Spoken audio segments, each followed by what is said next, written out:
Yeah, I got a girl hung herself. Authorities say she committed distraught because of the child's accident, but her family says the evidence actually points to a murder. Despite the sheriff's department findings, there will always be people who believe you are a cold-blooded killer. She was just treated just like a piece of meat. They have to exclude everything else if they're going to come to us. And you know what? They only met with the family 2 days ago, and the family offered lots of information that should be investigated. But you know what? They closed the case. It's premature and it's a rush to judgment. Spreckles Mansion is a 13,000 square foot oceanfront property right in the city of Coronado, California, right next to San Diego. And if you were looking at photos of this 27-room mansion, a few different words might come to mind: wealth, success, prosperity, living the good life. And the truth is, you could say the same thing about the people living there. From the outside looking in, Rebecca Zahau had everything that she could ever want. She was in a very happy relationship with her boyfriend of 2 years, a 54-year-old pharmaceutical mogul and multi-millionaire named Jonah Shacknai. The two of them were in love. They were happy. She also had a very long-standing, successful career as a certified ophthalmic technician, meaning somebody who works in ophthalmology for, eyes, an eye doctor. And although she did have a very successful run with her career, it was a career that she was taking a break from at the time. She also had a very loving family, along with 3 stepchildren from Jonah's prior 2 marriages. Now, speaking about the finances, she was doing just fine when it came to finances. She never had to worry about where her next meal was coming from, if she was going to have a roof over her head. They were just very, very comfortable and lived a happy, comfortable life. It was early in the morning on July 13th, 2011. The mansion was quiet, which wasn't too unusual for that time. It was around 6:30 a.m. But what was unusual was the emptiness of the mansion. Jonah, who owned the home, was gone due to a family emergency. None of the kids were home either. And Rebecca's sister, as a matter of fact, had just flown back home the day before. So it was very quiet and very empty. Rebecca was practically all alone in this big, sprawling, 13,000 square foot mansion, which I guess technically she wasn't all alone. Jonah's brother Adam had come into town and he was staying in the guest house, which is on the property, but right behind the main house. So that morning when Adam got up, he threw on some clothes, he walked out of the guest house, and he headed to the main house to make some coffee for himself. But the morning that he originally had planned on having would never come. As soon as he reached the courtyard, which was this landscaped area in between the guest house and the main house, he saw Rebecca. But she wasn't out watering the flowers or drinking her morning coffee and getting some fresh air. He saw her body hanging from a second-floor balcony, just directly facing him. And everything that happened next was a complete blur. But Adam quickly ran inside the main house. He grabbed a kitchen knife, then ran back outside and pulled over this wooden table to where Rebecca's body was hanging. His hope and his idea and goal was that maybe he could cut her down and potentially save her.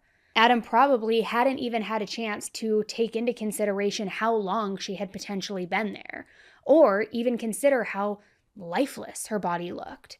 So he sprung into action and he cut the rope and he laid her body on the ground below. After he got her down, he called 911 and he was begging for them to hurry and get to the house. Adam was very frantic on the phone. He was stuttering his words, forgetting his brother's address, trying to give all this information to the operator, just completely distraught and panicked. He was also yelling at Rebecca's limp body, asking her if she was alive. He also tried to perform CPR, but unfortunately with no luck. It was just a mess. Mayor on emergency, what are you reporting? Yeah, I got a girl hung herself. Okay, sir, is she still alive? You're alive? When was the last time you saw her? Last night. Okay, is she beyond help? I'm compressing her chest right now. Okay, hold on. So what's your name?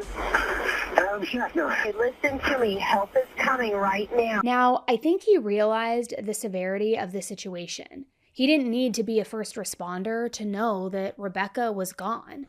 And once the actual first responders arrived, they confirmed that Rebecca was unfortunately beyond saving.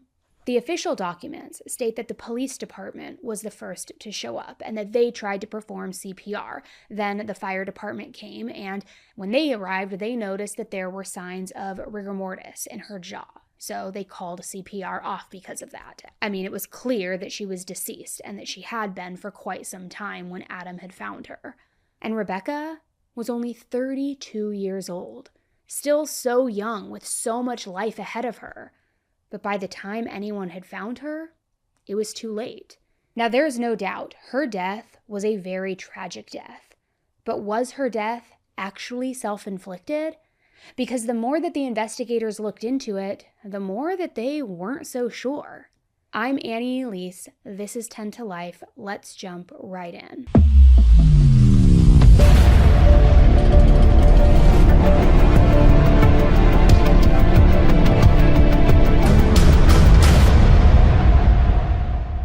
Now, from what I've just described, you're probably putting two and two together. Rebecca had a rope around her neck, and she was hanging from a balcony, which it sounds like a pretty straightforward conclusion: self-harm. But here's the thing, it was anything but straightforward, and honestly, nothing about this case is straightforward. Pretty much as soon as the police arrived at the house on that morning on Ocean Boulevard, they were very suspicious. So much so that they called in San Diego homicide detectives to come check out the scene. And here's why. Rebecca's body didn't match most of the characteristics that are typically seen in somebody who has died by doing this themselves. First off, she wasn't wearing what Adam had last seen her in before heading to bed the night before. And I'm not talking about being in her pajamas, I'm talking about she wasn't wearing any clothing. She was completely naked. Now, of course, every case is different, but I will say this. Most people who are planning to take their own life, they don't take their clothing off, especially women. Studies of self-inflicted deaths do show that the vast majority of people are clothed because the act of them taking their own life, it's not about creating a scene or being an exhibitionist. That's not the purpose behind it. And for someone to know that they would eventually be found by someone, anyone, completely naked, it just is not very common. Second, there was the fact that her feet were bound together at the ankles, and her hands were also bound together at the wrists, but they were bound behind her back, which I don't think that I need to even explain how strange that is, right? Or the logistics. I mean, not to be too graphic, but would you tie a rope around your neck first, then tie your feet together, and then your hands? Would it even be possible to do all of that? I don't know. Now, another thing that didn't make sense is the investigators also noted the way that her hands and feet had been tied, because they were tied by two very specific knots that are commonly used in a nautical setting.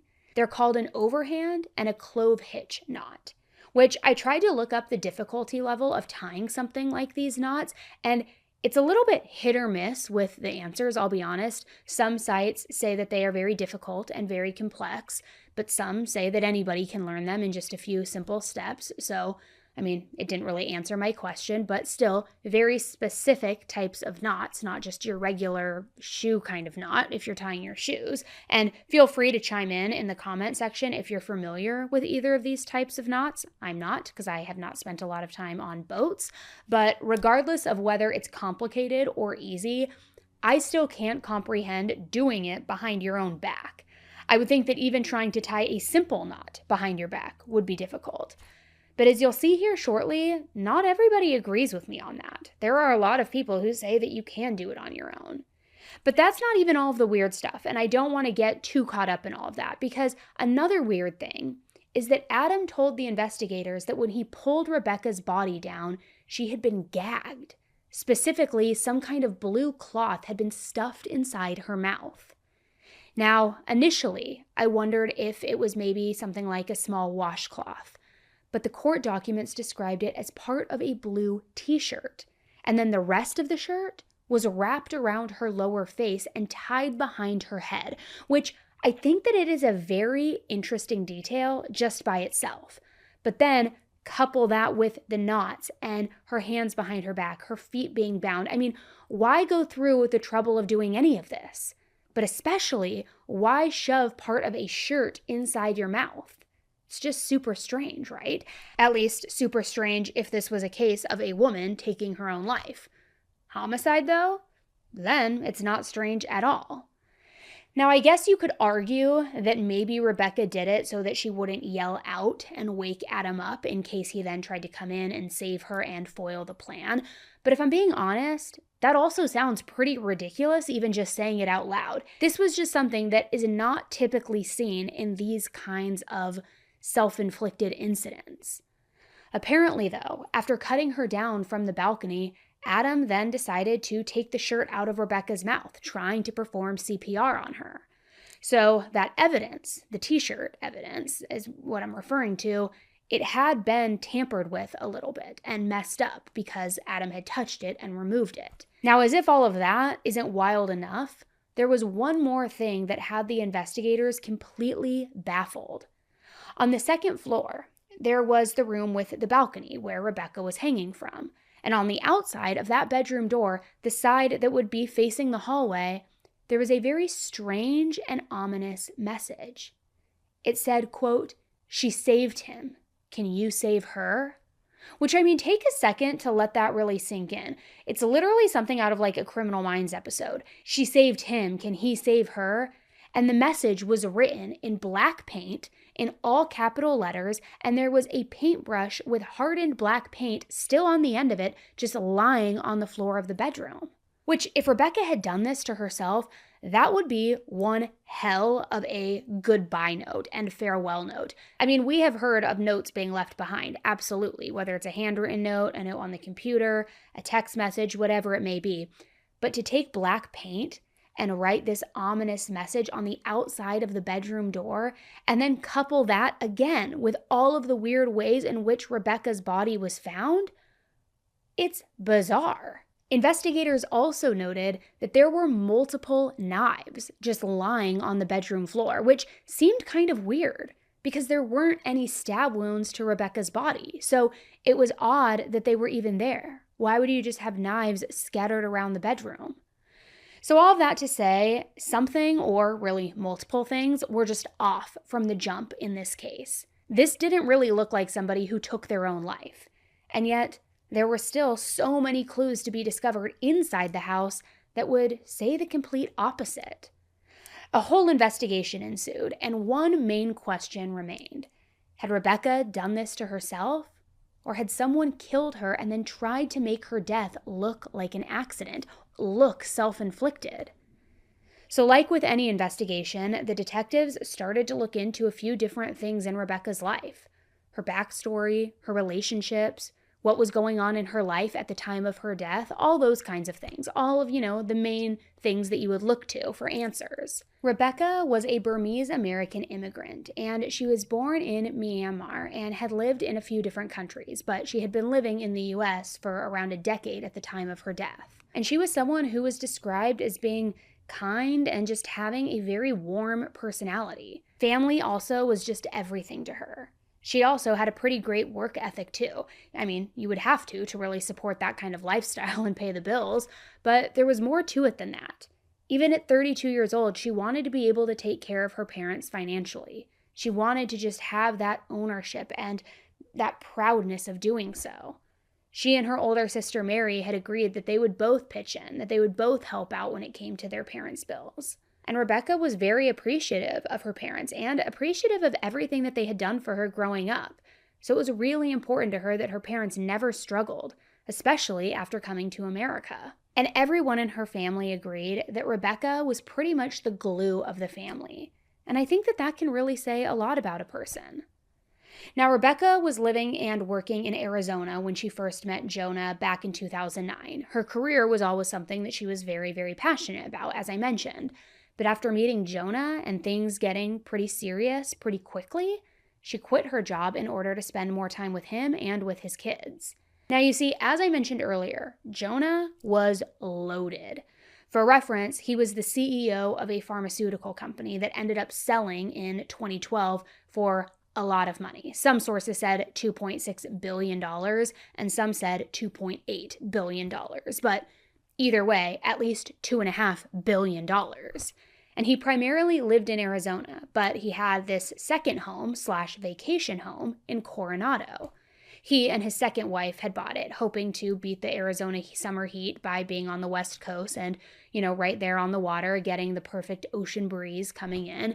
And so they would travel back and forth. They had been going back and forth between buying a house a little further north or there, but they ended up choosing Coronado because, according to them, quote, nothing bad could ever happen in Coronado. But unfortunately, not one, but two unimaginable tragedies would unfold not long after buying that mansion.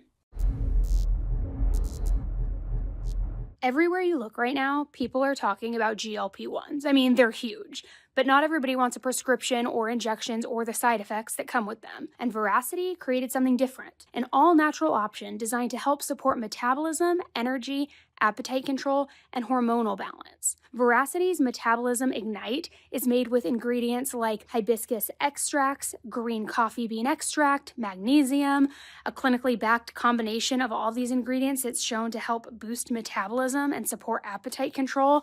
And the best part is it's safe for everyone, including new moms. It's caffeine-free, allergen-free, and it's made from 100% natural ingredients. Clinical trials even showed no negative side effects from the ingredients in Metabolism Ignite. Veracity was founded by CEO Ali Egan, a certified hormonal health coach who saw just how many women were struggling with fatigue, slow metabolism, weight changes without understanding the root cause. And instead of offering a quick fix, Veracity's approach is focused on long-term wellness, supporting metabolism, stress, gut health, and more. It's not just a one-note solution. It's a holistic system designed to help you feel better every day. So make the switch to GLP-1s the natural way. Head to veracityselfcare.com and use code 10TOLIFE for up to 45% off your order. Once again, that's veracityselfcare.com for up to 45% off, and make sure you use code 10TOLIFE so that they know I sent you and so you get the discount and all of the good things.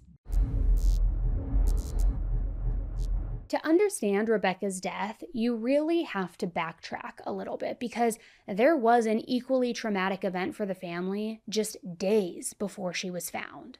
When Rebecca and Jonah first met, they really hit it off, as I mentioned. Jonah had recently gone through a divorce with his second wife, and Rebecca was in the middle of a divorce as well. They had already separated, but they were still legally married. So needless to say, they both had these previous relationships, divorces, and similar experiences that the two of them bonded over.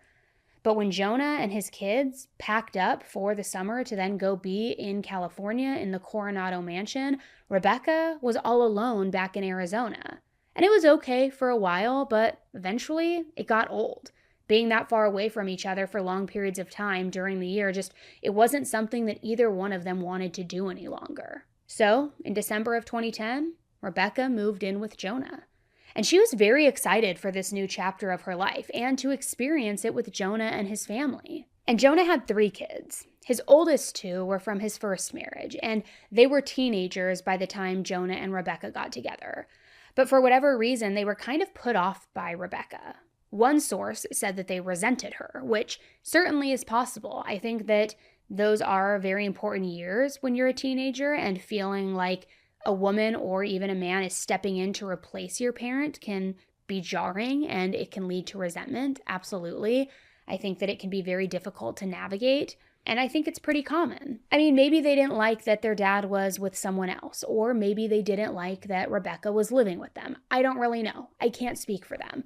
But either way, they just weren't that close with her. And it was something that really bothered Rebecca. Rebecca had even confided in her sister at one point that she was considering breaking up with Jonah, or at the very least, taking a break from their relationship. And this was all because of how awkward and bad things became between her and his 2 oldest kids.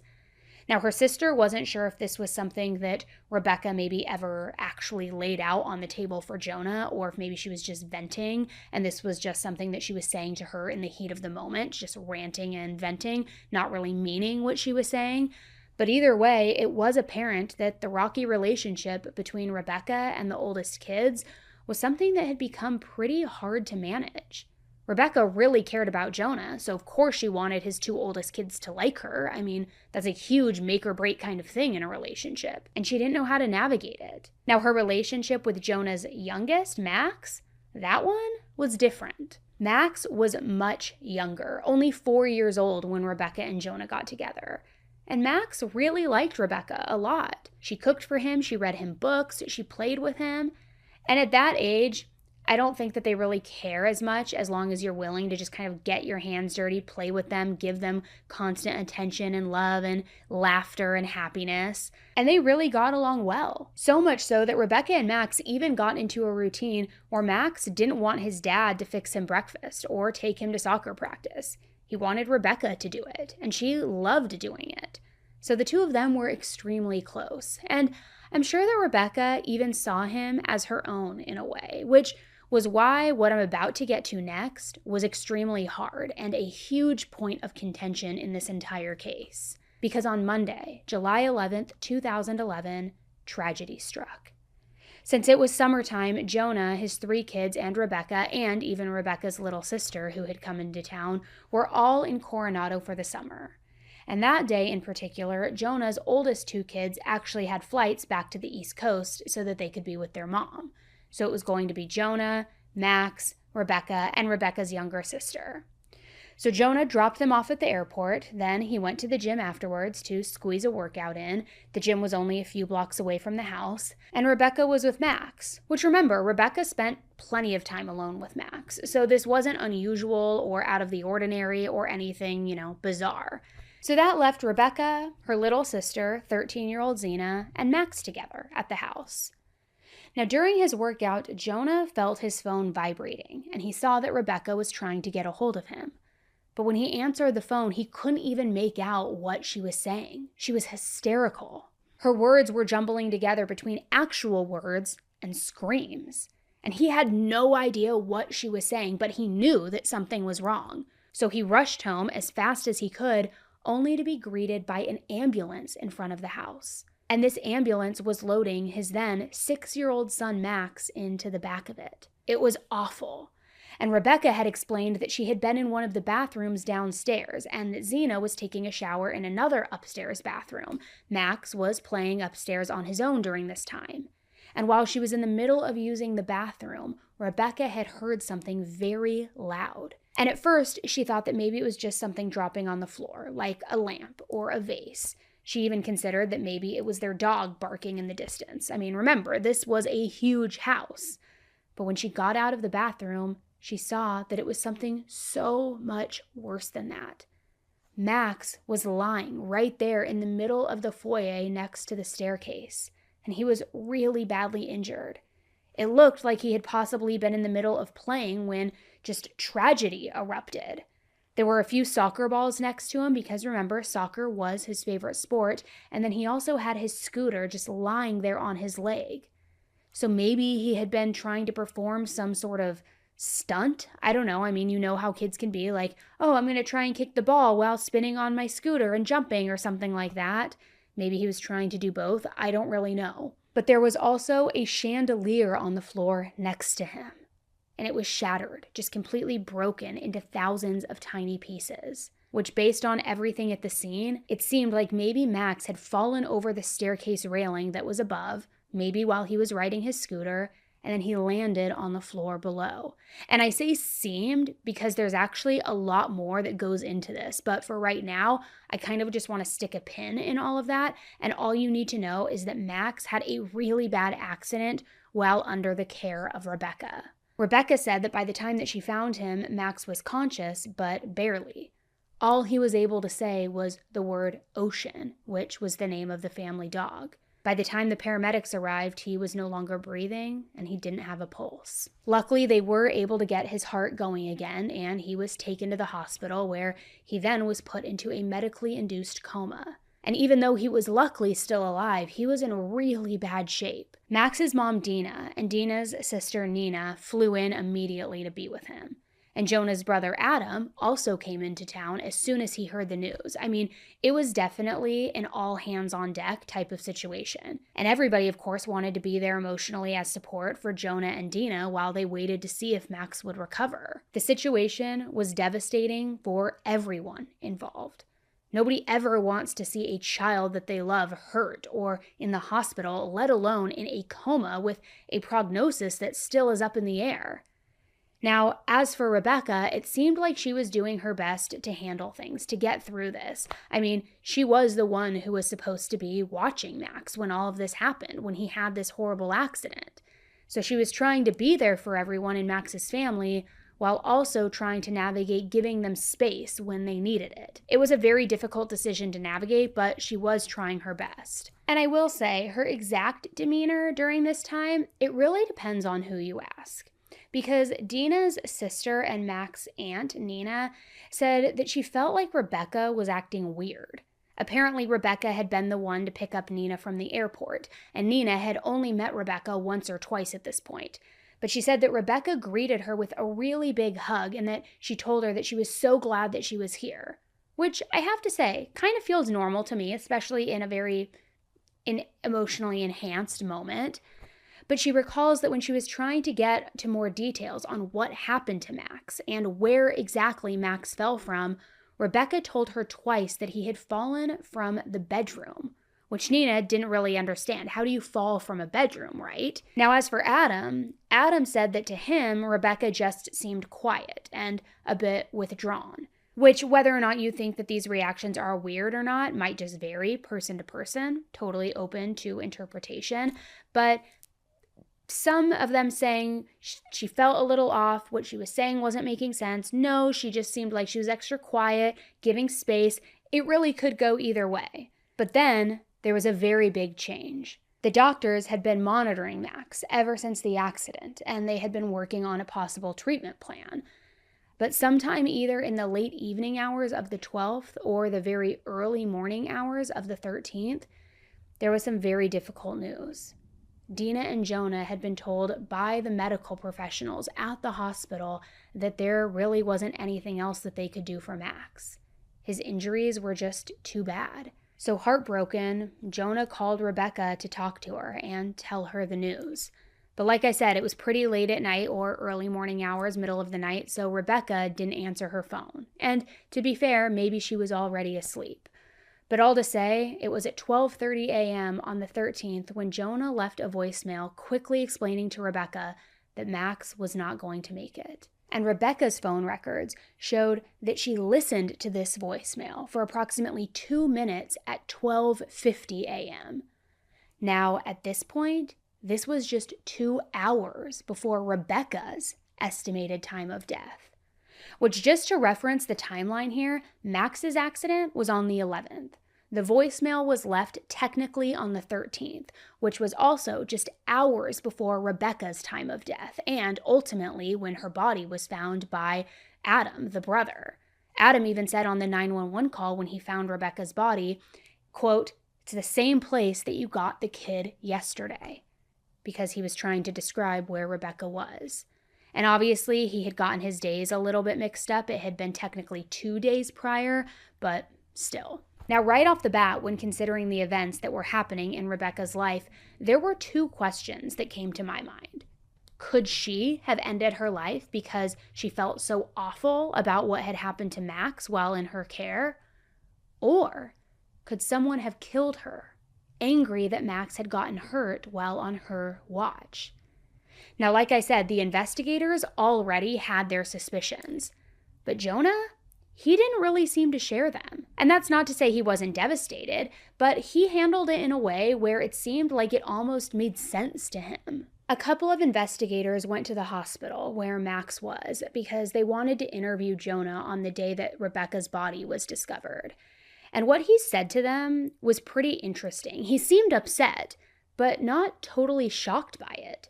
He even told the detectives interviewing him that coming from her Asian background and household, Rebecca looked at things differently when it came to taking responsibility for things, whatever that means. But basically, he kind of chalked it up as her taking her own life to fully take responsibility for Max's accident. Now, to be as fair as possible and play devil's advocate a little bit here, I have no idea if Jonah was clued in on all of the other weird things that they had found in the house at that point. The painted note, the knives, all of those things. I mean, he was pretty preoccupied with his son, and he had been at the hospital from the minute that he got the call that Max was hurt. So maybe he was spared all of the gory details about the creepy messages on the walls and her hands and feet being tied up, the t-shirt around her face. I don't really know. But either way, I do think that it's worth noting where his head was at.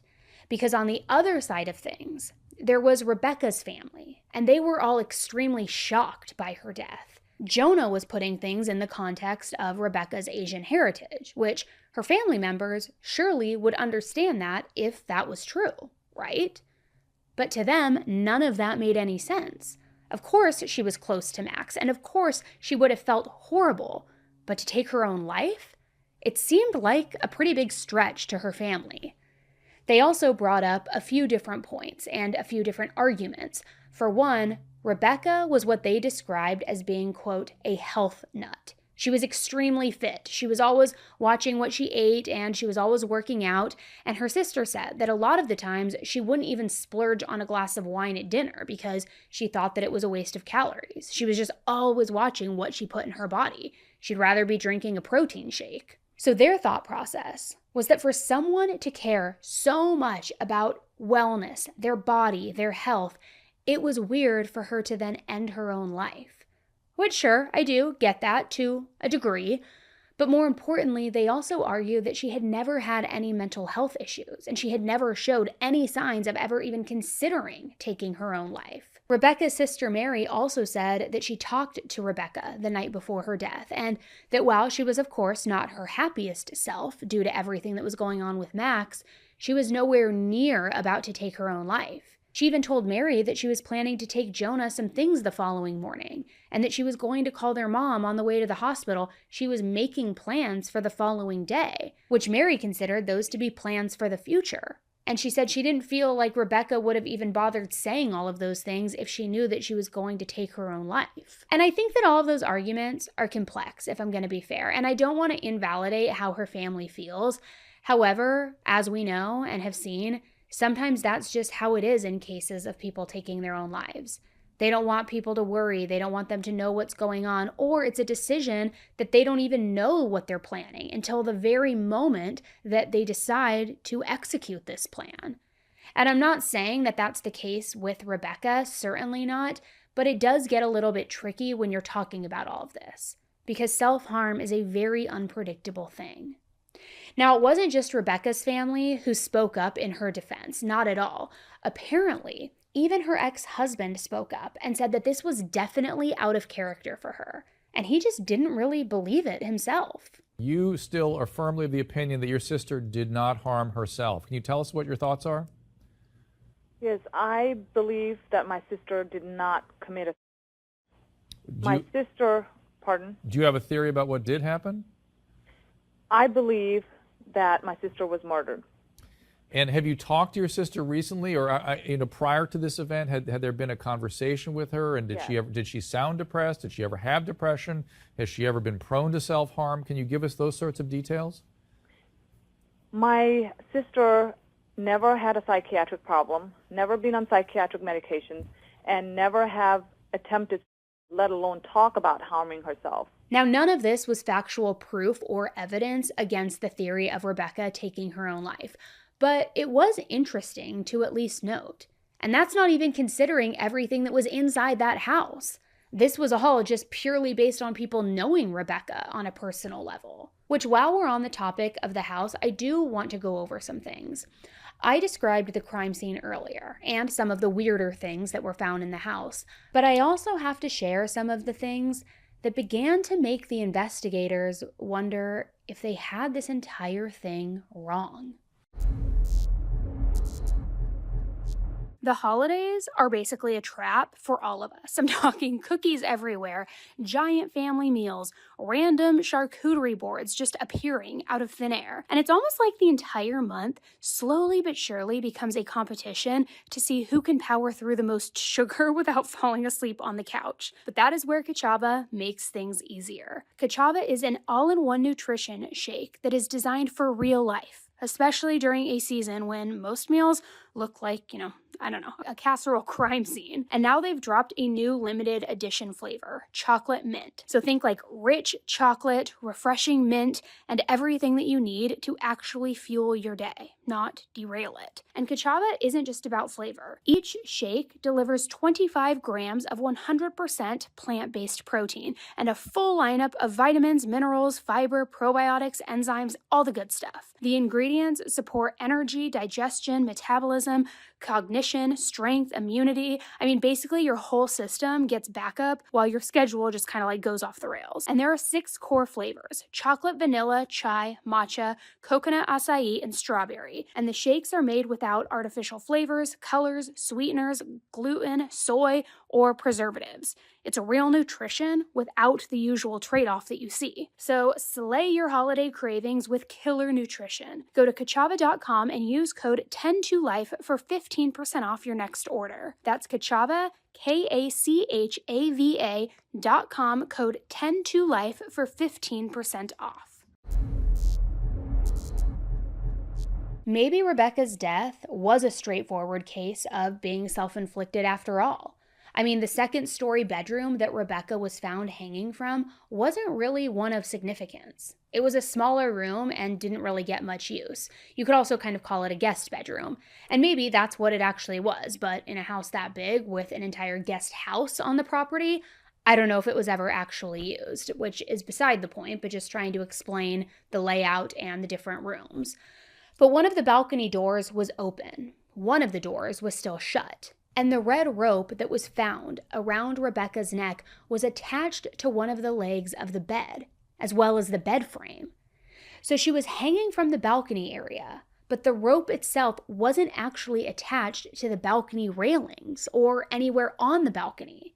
On the balcony itself was just a lot of dirt and grime, and not in some weird way like somebody had shoveled piles of dirt onto it, just typical dirt and buildup from a summer vacation house that is only used once a year in a bedroom that was likely never used, but it didn't really make much sense. And regardless of the reason for the dirt and the grime and whatever it is, it did help paint an interesting picture, because there were 2 bare footprints inside this dirt and grime.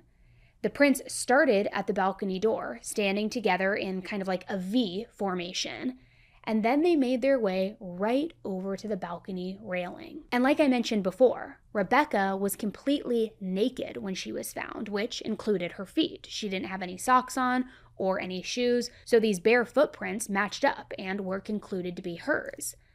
The only other print in the dirt was a singular boot print. However, this was accurately matched with one of the responding officers' boot prints, and it was likely that they had taken a step out onto the balcony, and then realized that they were adding prints to a potential crime scene, and then stepped back inside. But this was a really huge piece of evidence, and it made the investigators think that maybe Rebecca had done this to herself after all. Wouldn't there have been evidence of somebody else being up on that balcony with her? If not, it would be different if there were dirty footprints on a stark white, totally clean balcony floor, because in that case, you could argue that maybe somebody else left footprints and then just simply wiped them up, making it look like Rebecca's prints were the only ones there. But that's not what we were seeing. And you really can't add more dirt onto the balcony floor to conceal your own footprints. Or at least I personally wouldn't think that that would be possible. There would be wipe marks in the dirt. It would be very easy to tell what had happened in that spot. It just did not make sense. But it wasn't just the absence of any other footprints that made the investigators start to ditch the homicide theory. They also claimed that they couldn't find any other DNA in the bedroom besides Rebecca's.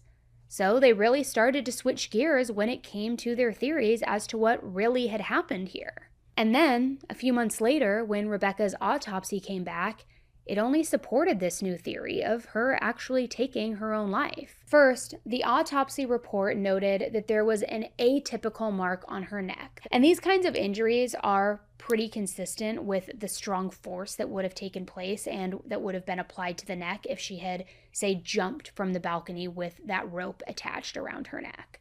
The drop from the balcony was around 9 feet, so there definitely would have been some force behind that kind of fall. Now, one thing that the investigators had initially noted when they called in the homicide unit was that Rebecca had some superficial abrasions on her back and her legs. The autopsy report wrote that these abrasions were consistent with the plants that were under the balcony. And I think based on everything that I'm saying, you can probably guess what the autopsy report concluded. The official cause of death was listed as hanging, and the manner of death was listed as self-inflicted. They even wrote in an explanation as to why they came to that conclusion. The circumstances of this death are unusual and were initially considered suspicious. However, unusual circumstances do not automatically make a death a homicide, and homicides and self-inflicted deaths can often have similar features. Most people that take their own life do not leave a note, and many people do not have a history of documented depression. Self-inflicted hangings in which bindings are used are rare, but well described, and it was demonstrated in this case that the descendant could have set up the bindings by herself. Despite no history of depression, the descendant was found in the morning after she apparently learned that her boyfriend's son, who was under her care when his fall occurred 2 days prior, would likely not survive. Now, that last bit is very important because Max unfortunately hadn't survived. He had actually passed away from his injuries just a few days after Rebecca's body was found, meaning she hadn't lived long enough to know what would happen. But it also was one of those cases where as soon as Max was in the hospital, all of the doctors knew, based on his injuries and statistics, that the probability of him actually surviving were low. But again, it begs the question, was Rebecca feeling so guilty about Max's accident and prematurely grieving his death that she felt like the only thing that could really make it okay or make it even was by taking her own life? Rebecca's family and their attorneys still didn't think so. The autopsy report seemed to have a reason for everything, though, even down to the bindings on her hands and feet. But the one thing that nobody could really explain was that cryptic message that was left on the bedroom door. Remember, it said, "She saved him. Can you save her?" And I'm just kind of going off the top of my head here, but two things come to mind when I'm trying to convince myself that Rebecca actually wrote this and then took her own life. Number one, who are we talking about here? I mean, I thought that maybe the she is Rebecca and the him is Max, but to be fair, she hadn't really saved him. She found him, sure, but everyone knew that he wasn't going to make it. It was only a matter of time until he actually passed. And then I gotta wonder, even if this message did make some sort of sense, why wouldn't Rebecca write it in the first person, assuming that she is still referring to herself? You know, I saved him, but can you save me? But then, if she's taking her own life, she's likely not looking to be saved at all. So she wouldn't even ask that question, like, can you save her? Can you save me? It doesn't make sense. And I just really have a hard time with this particular part of this case. I know I didn't personally know Rebecca, but writing on a bedroom door in paint just before taking your own life, it just seems like the most out there, cinematic, ominous thing. If someone really is so overcome with guilt and with grief, I highly doubt that they're thinking about making this the most dramatic note left behind ever. Going and picking up a bucket of black paint and a paintbrush, where you're going to place this. Why wouldn't you just, if you're grieving and you're just like so distraught you can't go on and you're going to leave a note behind, wouldn't you just scribble it on a piece of paper or something? I don't know. It's just so strange. The police department also noted that Rebecca's DNA was the only DNA on both the rope and the knives that were used to cut the rope. They also noted that they found black paint on Rebecca's hands and on the rope as well. But despite all of this, a lot of people still felt like the investigators' findings were wrong. And I mean, the reason that this case even blew up the way that it did is because so many people just could not get behind the idea that Rebecca's death was self-inflicted. Very similar to Ellen Greenberg, which we talked about not too long ago. It just does not make sense. And if you aren't familiar with that case, just do a quick search of her name and my name on whatever podcast app you're listening on or on YouTube, and you can get fully caught up. That case is another one that is so bizarre. And the truth was, there was more to it than just Rebecca's death in all of this. Max's mom, Dina, was understandably really heartbroken by Max's death. Of course she was. He was her only child, and she loved him more than anything in the world. But what was almost as overwhelming as her grief was this sense of confusion. From the minute that she got the call about Max's accident, she had been very confused. Because Max wasn't really much of a daredevil. I mean, really, she felt like he was almost skittish about things. She had never seen him playing near a staircase before. She had never seen him doing stunts or tricks. And remember, she had lived in this house before splitting up with Jonah. So she just could not make sense of what he was doing up there or what had even happened or how it had happened. When Max was taken to the hospital, there were also conflicting results as far as what the doctors thought was wrong with him and what had led to his fall. At first, the doctors were saying that he might have had a heart attack, which this was shocking because he was 6 years old and healthy. But then it went from, okay, maybe he had a heart attack, to Dina and Jonah needing to be tested for long GT syndrome, which that's a hereditary heart condition that causes random seizures. So it was kind of weird that they were considering all of these different things that suggested that something had actually happened to him to cause this fall, rather than, a healthy little kid goofing off or playing and having a freak accident. But the heart attack theory quickly got dismissed, and neither Dina nor Jonah had long QT syndrome. And then there's also what one of the physicians at the hospital also threw out to them a couple of days before Max ultimately passed. The doctor told them that there was a possibility that Max had been suffocated. The doctor, Dr. Brad Pedersen, noted that Max's injuries just didn't align with everything that they had been told had happened, and this was in his medical opinion. He felt like Max had been suffocated. Then he had sustained injuries from a fall. And ever since hearing that, Dina just had felt in her gut that Max hadn't just fallen over the railing. And I say Dina because I don't know if this is something that she and Jonah ever really fully agreed on. They had very different responses to the whole case, and she made that very known from the jump. Well, he has elected not to be part of the investigation. I have provided him the reports. He has them. I have not gotten a response, but that's something that probably would be better answered by him, by Jonah. Why do you suppose that the father of the child, the boyfriend of the woman who hangs herself at his home, why do you think that he has just kept himself completely out of all of this? I don't know. I don't know, and if Max were here, I wouldn't know how to explain it to him. I don't know. Now, I say all of this because Dina was really adamant in her public life and in the media that someone had hurt Max and then had thrown him over the railing to make it look like a freak accident. And at first, like in the very beginning days after Max's death, there was speculation that maybe Dina thought that Rebecca had been the one to harm Max. However, she has since come out and said that she actually does not blame Rebecca for his death, not at all. And she thinks that somebody else came into the house at separate times and killed both Max and Rebecca. Which I know, kind of wild, but stay with me on this. In an effort to prove that Max's death hadn't been an accident, Dina actually brought in a lot of different people to do their own investigation. And the findings are pretty insane. Forensic pathologist Dr. Judy Melnick was one of these people, and her findings were that she felt that Max's death classification was inaccurate. She felt that his injuries weren't at all consistent with a fall. Her theory is that Max was attacked by someone while in the upstairs hallway. She believes that he was then lifted over the banister and thrown onto the ground below, where he ultimately landed on top of his head. And Dina was extremely persistent with bringing all of these findings to the investigators. And they kind of basically, after hearing that, just shoved her aside every single time. They didn't feel like this was even a valid possibility to look into.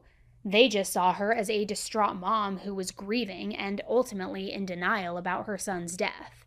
Then, after Rebecca's autopsy report came back, the investigators were really standing behind their theories on both Rebecca and Max's deaths. And on September 2nd, 2011, 7 weeks after Rebecca and Max's deaths, the San Diego Sheriff's Department held a media briefing to go over their findings. And they basically argued why they wouldn't be investigating either of the cases any further. They claimed that Max's death was an unfortunate accident, and they theorized that he had likely been riding on his scooter in the upstairs hallway and that he had somehow tripped and fell over the railing, hitting the chandelier and bringing both it and his scooter down with him. So basically, they stuck with what they had believed all along. Then they claimed that they believed that Rebecca had taken her own life and that she had done everything to herself in that. The bindings, the gag, the shirt, everything. They even had an entire presentation ready to prove their point. They even played a video of a woman around Rebecca's size tying the knots around her hands, then slipping them off, then putting them back around her hands behind her back. But again, just because she could have done it, it doesn't mean that she knew how to do it. Someone even said that at the conference, and the police department kind of just said like, well, we will never know how she learned to do it. It's all still a mystery. Now, as for the gag, they believe that she did that herself before tying her hands. But of course, people were like, okay, well, what about the message on the door? Any explanation for that? Well, they had an answer for that too. And I don't know if I could really even call it an explanation, but it was an answer. They said that they couldn't do a handwriting analysis because it was done in block writing. Remember, it was written in all capital letters. So because they couldn't do a proper analysis on it and match it to her handwriting, they just considered it to be a goodbye note. And then to back their theory, they had someone who was Rebecca's exact height demonstrate where on a door they would write this based on their height, and that it matched up with where the writing was on Rebecca's door. Which none of this felt like actual evidence to Rebecca's family and to a lot of people following this case. Police provided compelling evidence that, seemingly compelling evidence that this was a... what evidence are you disputing? Well, starting with that there's never been a like this in history of a woman naked, binding her own hands behind her back and her feet and throwing herself over a balcony. Never. I'm sure, as you know, there's a few with men. They're few and far between, and those were cases where people tried it before and then bound themselves so they couldn't save themselves. So starting with the fact that it's a complete anomaly, to conclude it's a when there's no evidence indeed that it is, I think is erroneous. But additionally, they didn't check prints of certain very close people to Becky at all. There's mixed DNA at the scene. The note that's on the wall on the door is not a note, and it's not in her handwriting. That's what her family said. Also, there's no forensic psychiatrist that's been consulted in any way, no human factors experts in forensics, criminologists. And what they recreated, you saw in the press conference, was simply what someone in Cirque du Soleil could do, a contortionist. And the fact of the matter is they didn't do one that would be reflective of an alternative theory, i.e. a homicide or assisted. And there are many other issues. She was religious. She thought she would go to hell if she committed. She was not depressed. She was doing well. She wasn't even blaming herself for Maxie's death. They have to exclude everything else if they're going to come to us. And you know what? They only met with the family 2 days ago, and the family offered lots of information that should be investigated. But you know what? They closed the case. It's premature, and it's a rush to judgment. And the investigators didn't stop there. They were even kind of like, here, we also cleared anyone who would have had any reason to kill Rebecca, just to prove that they had really gone down every potential avenue and hadn't been just super quick to close the case. Both Dina, who remember is Max's mom, and Jonah ended up being cleared because there was security camera footage that proved that they were at the hospital with Max.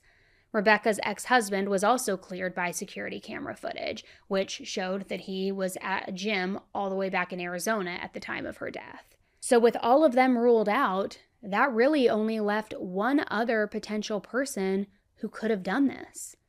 Jonah's brother, Adam. Adam was Jonah's younger brother, and remember, he's the one who found Rebecca's body and called 911, and his story went like this. He had flown into town from Tennessee on Tuesday, July 12th, so the day after Max's accident. And he did this just to be closer with his brother, to be there for him as they're figuring out what's going on with Max.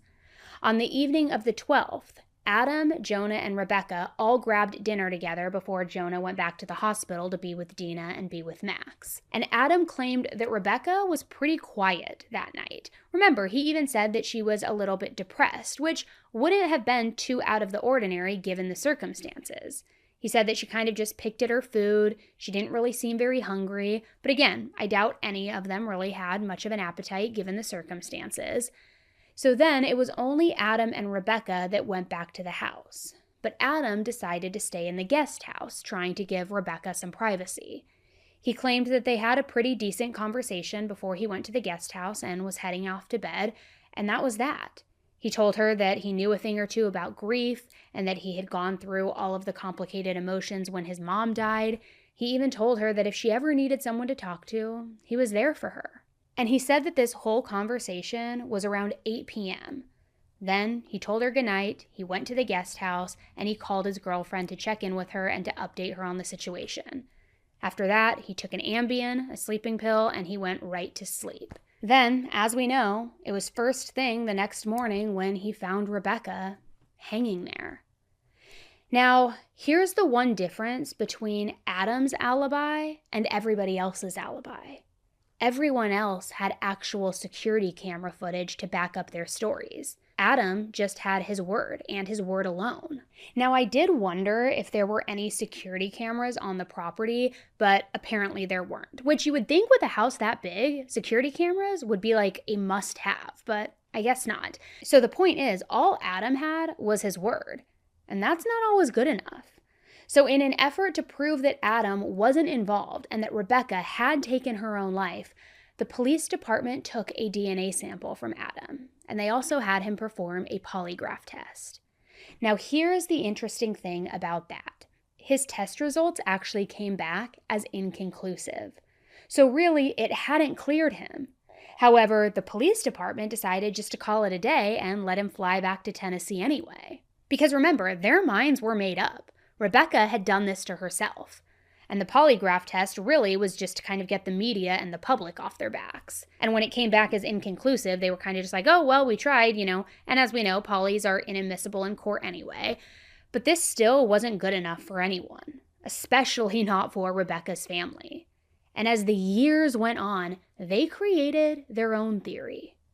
They never believed that Rebecca had taken her own life. Not for a single second, they never believed it. And they felt like Max's family was angry that Rebecca had allowed Max to get hurt while on her watch, and that because of that, they wanted her dead. So they actually filed a wrongful death lawsuit.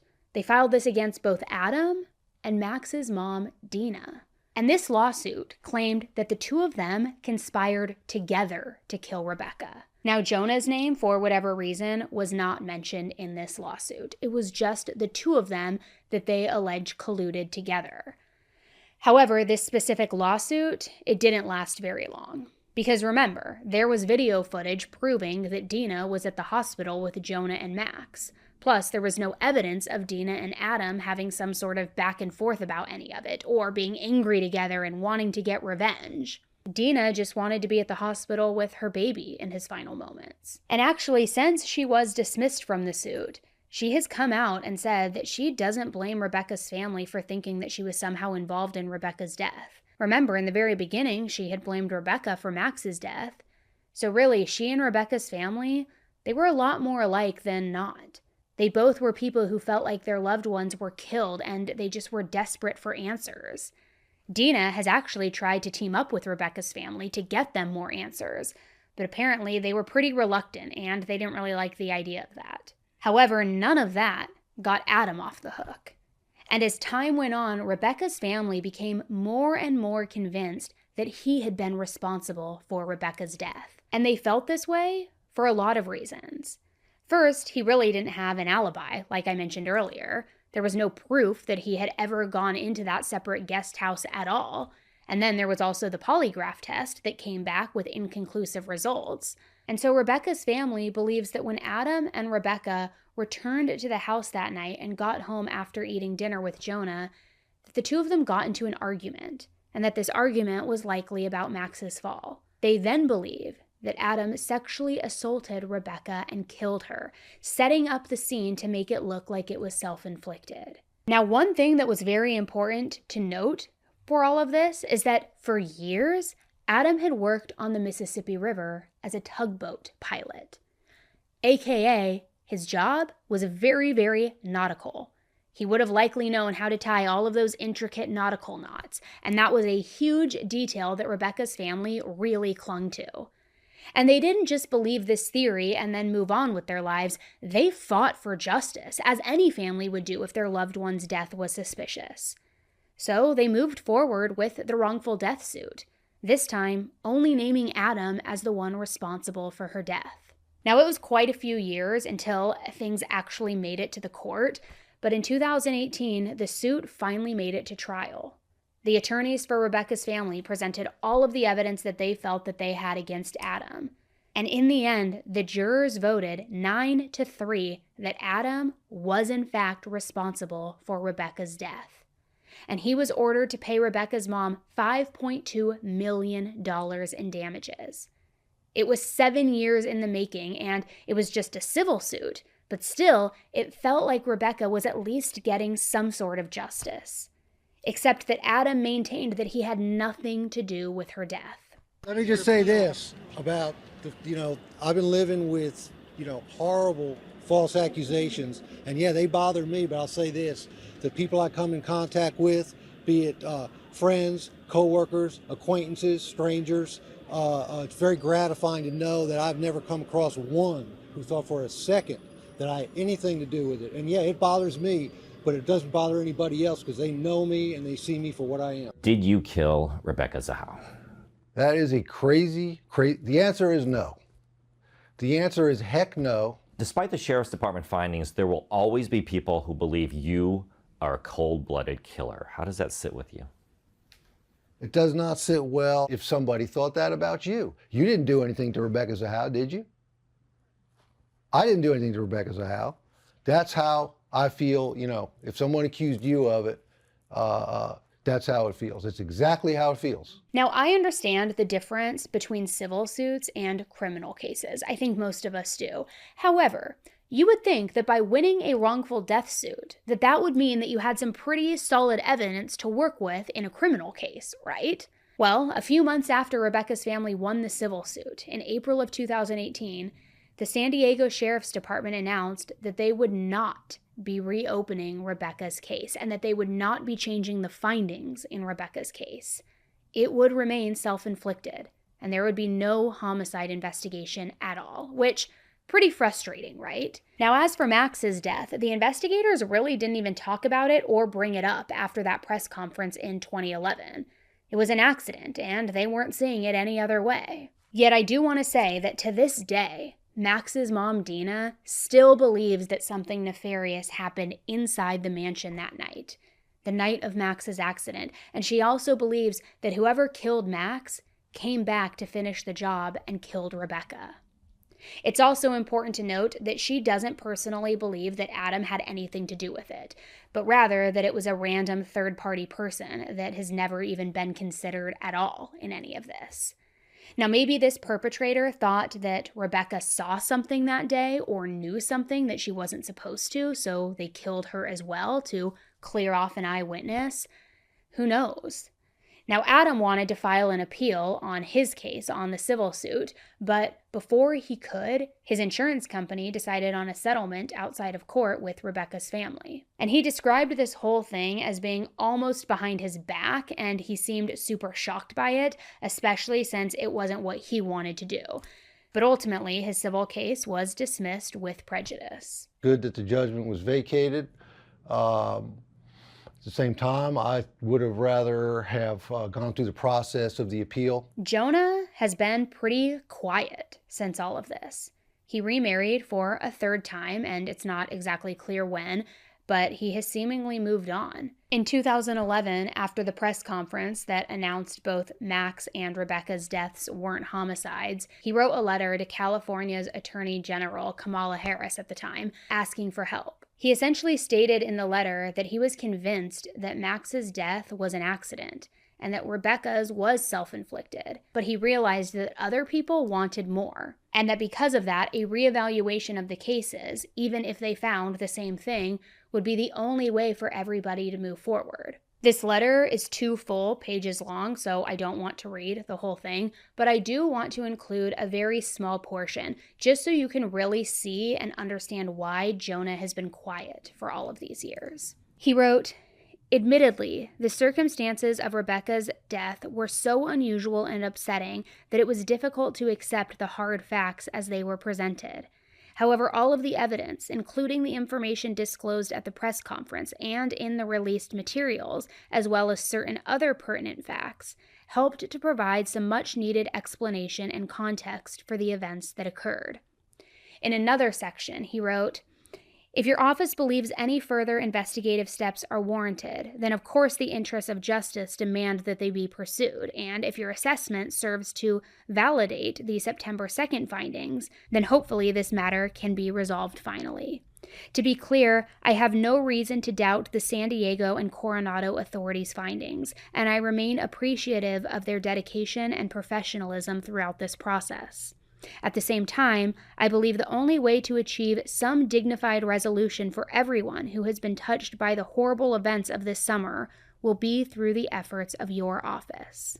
So hearing that, yeah, it makes sense why he's been quiet. He agrees with the investigators, and he always has agreed with them. As for Rebecca's family, they have continued their pursuit in finding justice for Rebecca, and they've done that with her sister Mary really being the spearhead of the entire thing. Pretty recently, in March of 2025, Mary actually wrote a book about Rebecca's case, and it's titled Unraveling the Knot: A Sister's Relentless Fight for Justice in the Murder of Rebecca Zahau. It's been over a decade since Rebecca and Max died, and their deaths still remain a mystery. Depending on who you ask, of course. As far as law enforcement is confirmed, their deaths have been resolved and their cases are closed. But according to other people, not so sure. And I'm curious, where do all of you stand, not only with Rebecca's death, but with Max's death as well? Do you believe that Max's death really was just an unfortunate accident, which resulted in then Rebecca taking her own life? Or do you think that someone out there has both Max and Rebecca's blood on their hands?